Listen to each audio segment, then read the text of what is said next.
ఏటా కాటేస్తున్న కరువు రక్కసికి ఆ మహిళలు ఎదురొడ్డి నిలిచారు. పంట చేతికి రాకపోయినా అధైర్యపడలేదు. ప్రభుత్వాల ఆర్థిక సాయాన్ని అందిపుచ్చుకున్నారు. గ్రామ పొదుపు సంఘంలో సభ్యత్వం తీసుకుని ఆర్థిక స్వావలంబన సాధించారు. ఆదర్శంగా నిలిచారు.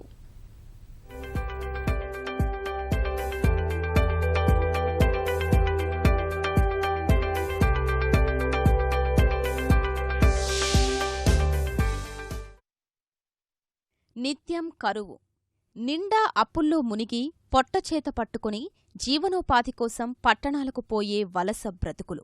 అనంత జిల్లా పేరు వినగానే నిత్యం వినిపించే కథనాలు ఇవి. అలాంటి జిల్లాలోని ఓ గ్రామంలో కొందరు మహిళలు సంఘటితమయ్యారు.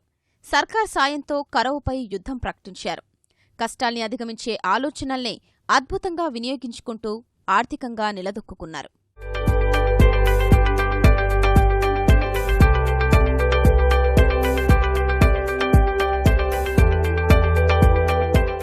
వీరంతా అనంతపురం జిల్లా బీకేఎస్ మండలం సిద్ధరాంపురం గ్రామ మహిళలు.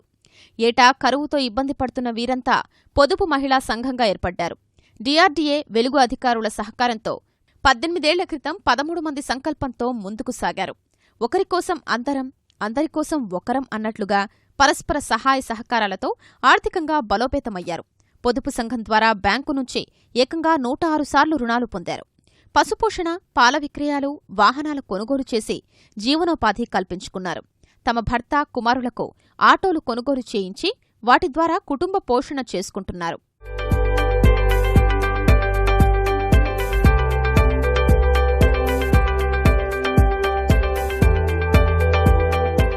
చిన్న చిన్న అప్పులు తీసుకొని చిన్న అవసరాలు తీసుకున్నాము. మళ్ళీ పెద్ద పెద్ద అప్పులు తీసుకొని ఎనుములు, ఆవులు అన్నీ పట్టుకొచ్చుకొని మా అవసరాలు అన్నీ తీసుకున్నాం.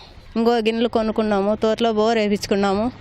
అన్నీ తీసుకొని మా సీసీ సార్లు, మా సార్లు అందరూ బాగా అప్పులు ఇప్పించినారు.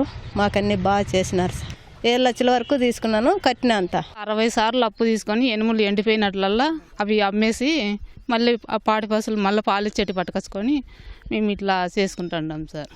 1 ఎకరా ఊరి దగ్గర పొలం కొనుక్కున్నాం సార్.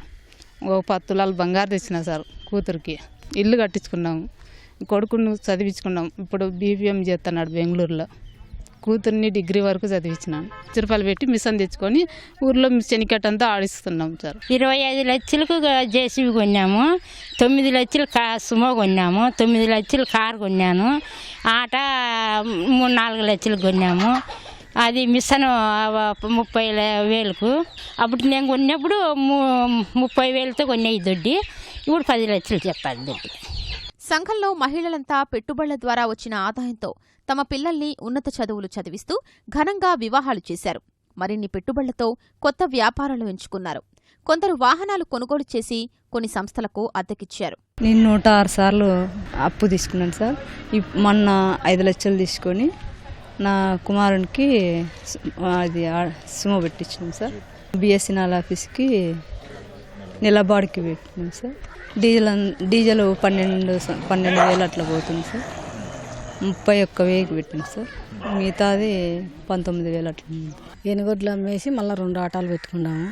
10 సెంట్లు స్థలం కొన్నాము. ఇండ్లు కట్టించుకున్నాము. పిల్లలకు పెండ్లైన్లు చేసిన, బిడ్డలకు 3 కొడుకులకు చేసినాము. 2 ఆటోలు తిప్పుకుంటాండారు. మాధవరాజులు మహిళా పొదుపు సంఘం ఏటా 1,20,00,000 రూపాయల టర్నోవర్ సాధిస్తున్నారు. ఈ అంశాన్ని గుర్తించిన నేషనల్ రూరల్ లైవ్లీహుడ్ మిషన్ సంస్థ మాధవరాజుల మహిళా పొదుపు సంఘాన్ని జాతీయ స్థాయిలో పురస్కారానికి ఎంపిక చేసింది. వారు యాక్టివిటీస్ బాగా ఎక్కువగా చేసుకుని జీవనోపాధిని బాగా పెంచుకుంటున్నారు. అలాగే వారి పిల్లలను కూడా బాగా చదివించుకొని మంచి వృద్ధిలోకి వస్తున్నారు. ఎక్కువ మంది ఎడ్యుకేషన్ చాలా తక్కువ ఉన్నప్పటికీ ఈ సంఘాలు ఏర్పడినప్పటి నుంచి ఒక ఐక్యతతోటి ఒకటి మనం డిఆర్డీఏ వెలుగు సంస్థ ద్వారా ఇస్తున్నటువంటి చేయూతను అందుకొని మంచి వృద్ధిలోకి వచ్చేసి రాష్ట్రంలోనే ప్రథమ స్థానంలో ఇచ్చినందుకు వారందరికీ కూడా సంఘంలోని ప్రతి సభ్యురాలికి కూడా అభినందనలు తెలియజేస్తున్నాం.